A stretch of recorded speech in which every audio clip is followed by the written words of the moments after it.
Hello students, conic section से हमारे पास ये एक टॉपिक है पैराबोला, जिसका क्वेश्चन आपके सामने है। The normal at the points B T one square comma two B T one on a parabola meets the parabola in the point B T two square comma two B T two, then four options are available here. Then you have to choose the correct option out of these four options. Okay, तो सबसे पहले हम जाते हैं diagram पे।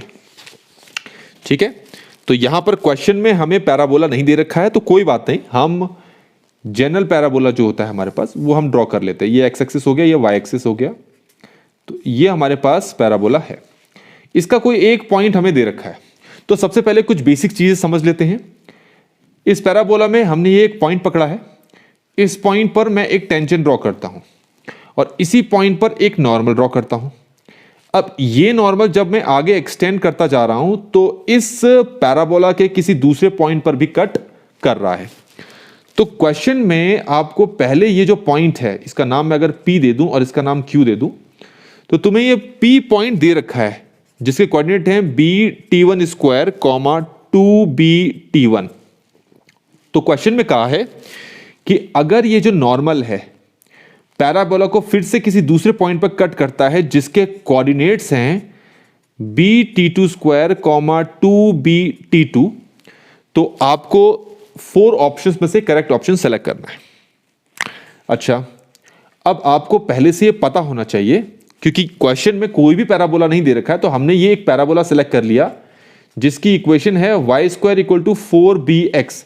ध्यान रखना, क्योंकि यहां पर b दे रखा है इसीलिए हमने यहां पर भी b चूज किया है। क्यों चूज किया उसका मतलब भी समझाता हूं।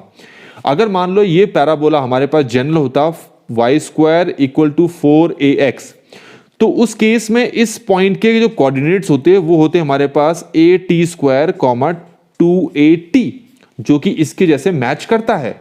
तो बस क्वेश्चन में a की जगह इन्होंने क्या ले लिया है, b ले लिया है। तो इसीलिए जो पैराबोला की इक्वेशन होती है y square equal to 4ax, उसको उन्होंने ऐसा, हम ऐसे लिख सकते हैं y square equal to 4bx। तो अब हम आते हैं कि इस पॉइंट पर अगर कोई टेंजेंट ड्रॉ करते हो तो उस टेंजेंट की इक्वेशन होगी yt equal to x plus at square, और इसी पॉइंट पर जो नॉर्मल आप ड्रॉ करोगे उस नॉर्मल की इक्वेशन होगी y plus xt equal to 2at plus at cube. अब यहां पर मैं आपको ऑलरेडी कोऑर्डिनेट्स बता चुका हूं, BT1 स्क्वायर 2BT1 है, तो फिर a यहां पर यूज नहीं करेंगे, उसकी जगह हम क्या यूज करने वाले हैं, b, और t यूज नहीं करेंगे, उसकी जगह हम यूज करेंगे t1। तो ये हो जाएगा y plus x t1 equal to 2BT1 plus BT1 cube. तो ये हमने इस नॉर्मल की इक्वेशन यहां पर लिख ली है। अब ये जो नॉर्मल है ये Q पॉइंट को भी इंटरसेक्ट कर रहा है। इसका मतलब है कि ये जो इक्वेशन, ये जो नॉर्मल है Q पॉइंट को भी सेटिस्फाई करेगा। इसका मतलब है Q पॉइंट्स के जो कोऑर्डिनेट्स हैं उनको यहां x और y की जगह पुट किया जा सकता है, जो कि है BT2 स्क्वायर कॉमा 2BT2। तो इसको और इसको हम रिप्लेस कर देंगे इन वैल्यू से। तो हम इसको लिख लेते हैं, y की जगह हो जाएगा 2BT2, x की जगह हो जाएगा BT2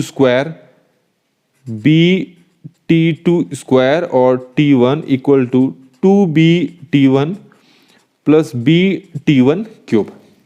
अब इसको हम सॉल्व करते हैं, पर इसको यहां शिफ्ट कर लेते हैं। वैसे दोनों को भी यहां शिफ्ट कर सकते हो, आपको जैसा सूटेबल लगता है आप उस हिसाब से इसको सॉल्व कर सकते हो।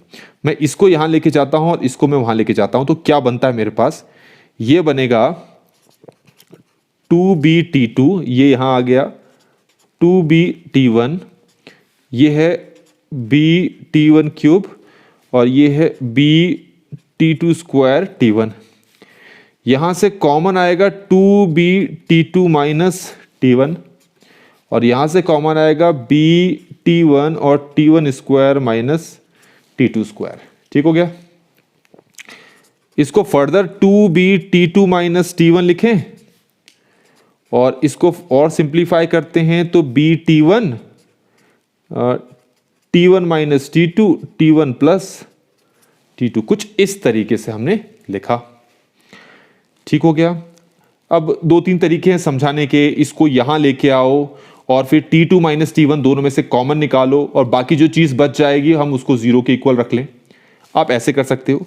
अभी के लिए मैं ये कह दे रहा हूं, वैसे हम कॉमन लेंगे यहां पर कि ये और ये हम काट देते हैं और यहां से माइनस कॉमन लेने के बाद, मतलब काटेंगे तब जब माइनस कॉमन ले ले, तो हमारे पास हो जाएगा -2b इक्वल टू ये हमारे पास है BT1 और T1 प्लस T2, इसको भी कैंसिल कर देते हैं। T1 को -2 के नीचे पहुंचा दो, यहां पर T1 प्लस T2 पहले से है, T1 को भी यहां शिफ्ट कर दो और T2 को यही रहने दो, तो T2 बराबर आ जाएगा -T1 -2 ओवर T1। तो हमारे पास ये T2 की जो वैल्यू है वो निकल चुकी है। ऐसा एक कुछ रिलेशन हमारे पास जो 4 ऑप्शंस हैं उनमें दे रखा है।